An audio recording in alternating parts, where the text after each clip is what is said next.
Hello student of earth class.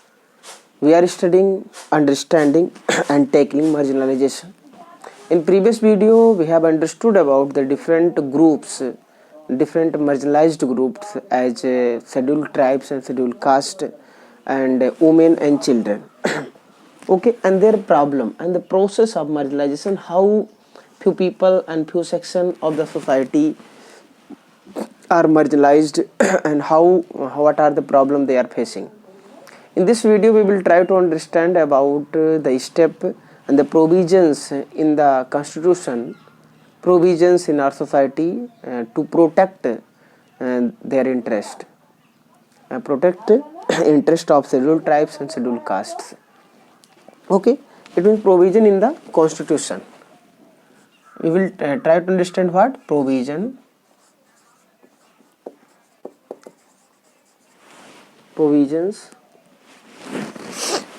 in the constitution. Okay, and second we will try to understand about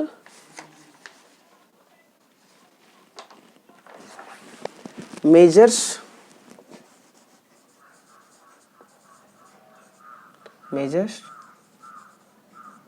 taken by government for their upliftment. उनके लिए क्या किया गया है? Manual scavenging हम last में इसको पढ़ेंगे. लास्ट वाला टॉपिक है, देखिए. Okay, we know one common thing that our constitution see everyone is equal, and if any section or any person is unequally treated in society, constitution and legal procedure can be taken against them or that particular person. In Indian constitution lays emphasis on principle of equality and justice for all. हमारे संविधान में इस बात पर जोर दिया गया है कि हर एक व्यक्ति को समानता और न्याय के जो प्रिंसिपल है, जो सिद्धांत है, उसको ना कि कास्ट, क्रीड, जेंडर और कलर, इन सब जाति, धर्म और संप्रदाय या किसी प्रकार के आधार पर नहीं, बल्कि हम उनको समानता के आधार पर हम न्याय देंगे. मतलब सबको हमारे लिए क्या रहेगा? समान न्याय रहेगा. ठीक है ना? और these ideas are clearly delineated in fundamental right in the third part of our constitution, that is fundamental right. All the rights of individual are given there, and constitution lays emphasis on this concept that everyone is equal in the eye of constitution or eye of law. अगर उसके बावजूद which is one of the most important component in our constitution, the marginalized group invoke the right enshrined in the constitution following way. हम कैसे कर सकते हैं? They use the provision given in the fundamental right as an instrument to coerce the government to recognize any injustice being committed against them. वो as fundamental right का अपना प्रयोग करके ये चीज़ अपना रेज कर सकते हैं, रिकॉग्नाइज करा सकते हैं, गवर्नमेंट की नज़रों में दिखा सकते हैं कि ये चीज़ें हमारे अगेंस्ट हो रही हैं. ठीक है ना? Also they compel the government to formulate and enforce necessary legislation for preventing discrimination against.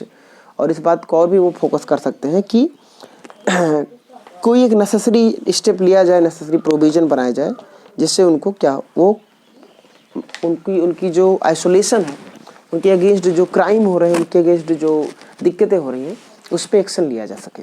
अब देखिए कुछ स्टेप्स को हम ले लेते हैं. अब आपके वहाँ पर 4-5 लोग, देखो हमारे संविधान के, कॉन्स्टिट्यूशन के, इसको ऐसे बेसिक में आप लोग समझ जाएंगे. भारतीय संविधान एक पुस्तक है, एक बुक है. हमारी जो बॉडी है, कॉन्स्टिट्यूशनल बॉडी है, समझिए, जो द कलेक्शन ऑफ लॉ है. ठीक है, भारत, जिसके द्वारा भारत पूरा चलता है.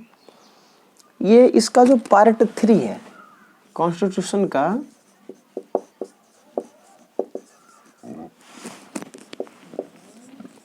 पार्ट 3, टोटल 23 सब्जेक्ट भाग हैं.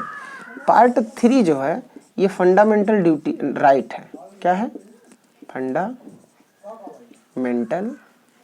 राइट्स का चैप्टर है, फंडामेंटल राइट्स का है। यहाँ पर आर्टिकल 11 से लेकर के 12 से लेकर के 35 तक ले इसमें आर्टिकल्स दिए गए हैं, और जिसमें लोगों के जो राइट्स हैं, जो अधिकार हैं, आप भारतीय हैं, भारत के नागरिक हैं, तो आपका जो अधिकार है वो पूरा इसमें बताया गया है। तो भारत के लोगों के अधिकारों का वर्णन या डिस्क्रिप्शन या जो प्रोविजन है वो 12 आर्टिकल से लेकर 35 आर्टिकल तक ले मिलता है। अब इसे में कुछ आर्टिकल्स ऐसे हैं जो SC ST और वोमेन या चिल्ड्रन या किसी भी प्रकार के डिस्क्रिमिनेशन या किसी भी प्रकार के अनटचेबिलिटी को प्रोवाइड करते हैं, अपोज करते हैं या मना करते हैं, ऑफेंस घोषित करते हैं। तो सिर्फ हमें उनको पढ़ना, हमें फंडामेंटल राइट्स को नहीं पढ़ना है इसमें। Let's try to see that is there any article that protect scheduled tribes and scheduled caste and women from any type of discrimination. Okay, so always remind in your mind article 17, article 15. First I had to write 15, but okay, no problem. 15.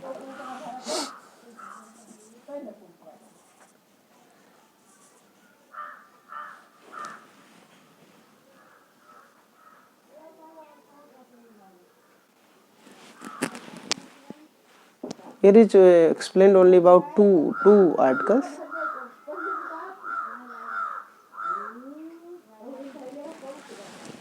A special provision.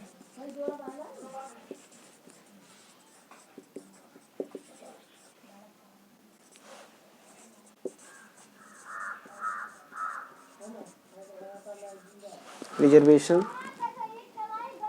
इसको हम combinedly इसको ले लेंगे।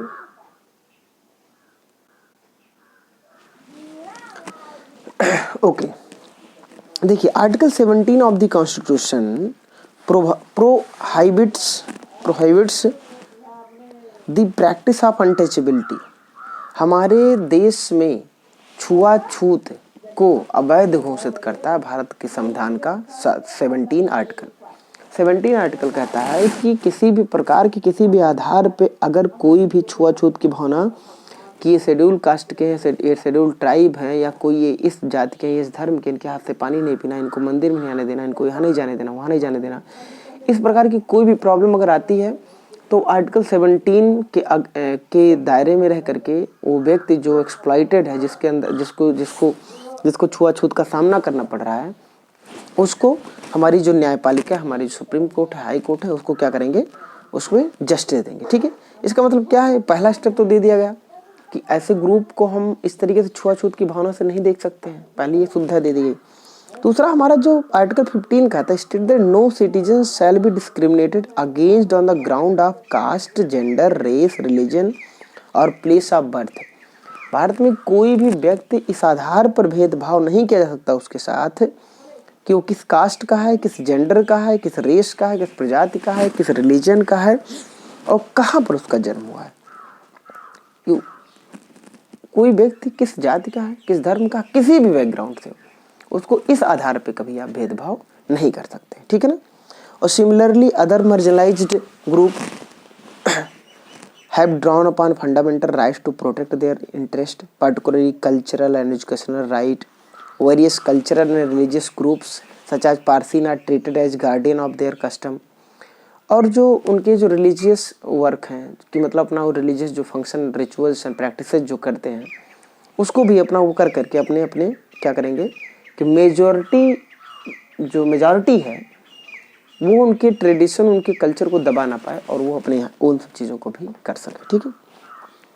Constitution protect all citizen specially women and children against exploitation and force labour.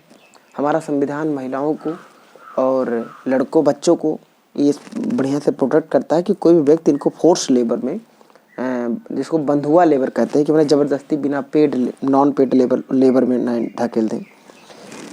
Constitution direct the government to ensure for every child free early childhood care, pre primary education. और constitution ये fundamental duty देता है government को कि आप women की सुविधाओं के लिए उनको बेहतरीन सुविधाएं प्रोवाइड कराइए, निःशुल्क फ्री। छोटे बच्चों को फ्री एजुकेशन प्रोवाइड कराइए। जो बच्चे student section of the society और student who are able to attend schools, provide them better facilities, free facilities.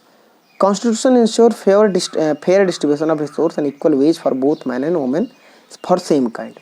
एक सेम काम करने के लिए महिलाओं को और पुरुषों को समान वेतन देने का भी प्रावधान हमारे यहाँ किया गया, ठीक है ना। अदर जो हमारे लिए गए हैं, अब देखो एक सुविधा और किया गया जो तो कॉन्स्टिट्यूशन के प्रोविजंस हो जाते हैं। हमारे संविधान में रिजर्वेशन का प्रोविजन कर दिया गया है।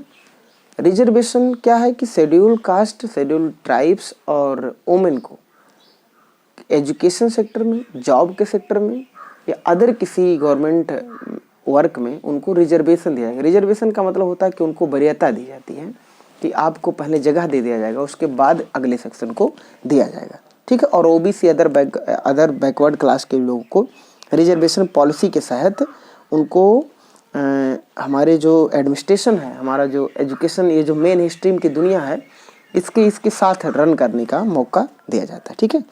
तो रिजर्वेशन पे बहुत ज़्यादा, रिजर्वेशन के बारे में आप लोग सब लोग जानते हैं कि scheme specially toward the growth of other backward classes and schedule tribes and schedule caste and womens के अपलिफ्टमेंट के लिए। एक एक्ट है schedule caste and schedule tribe prevention of atrocities act 1989।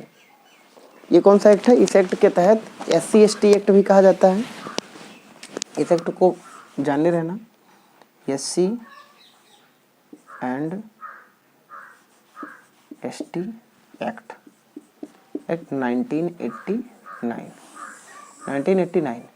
ये एक्ट बना था कि अनुसूचित जाति, अनुसूचित जनजातियों के अगेंस्ट अगर किसी भी व्यक्ति ने किसी भी प्रकार के क्राइम किया, उनको इस आधार पे कि वो इस जाति से हैं, इस प्रजाति से हैं, किसी भी प्रकार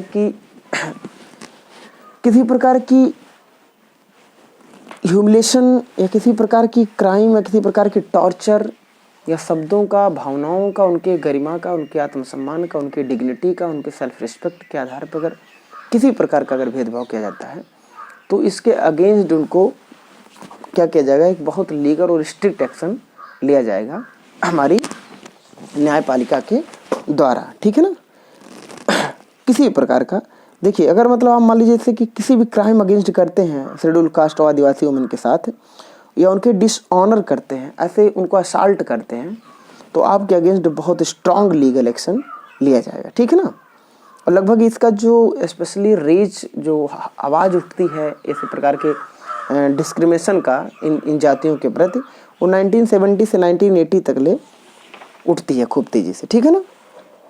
तो इस एक्ट के बारे में जानिएगा कि act is passed for safeguarding the interest of schedule tribes and schedule cast. Manual scavenging का एक टॉपिक है आपमें।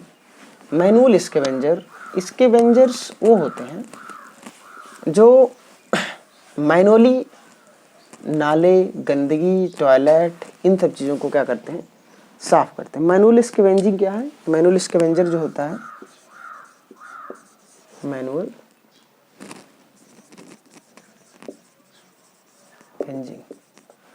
मैनुअल स्कैवेंजिंग को जनरली ऐसे समझ लेंगे हम लोग कि मैनुअल स्कैवेंजिंग ऐसी है कि जो refers to the removal of human as well as animal waste manually, or those who do this job are called manual scavengers।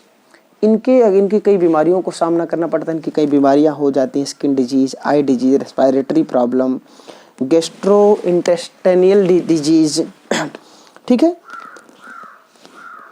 और 2003 में सफाई कर्मचारी आंदोलन चला था, उसमें 13 अदर ऑर्गेनाइजेशन और 7 स्कैवेंजर ने PIL सुप्रीम कोर्ट में फाइल किया। PIL के बारे में आप जानते होंगे, पब्लिक इंटरेस्ट लिटिगेशन, जो किसी एक बड़े ग्रुप के लिए वो होता है।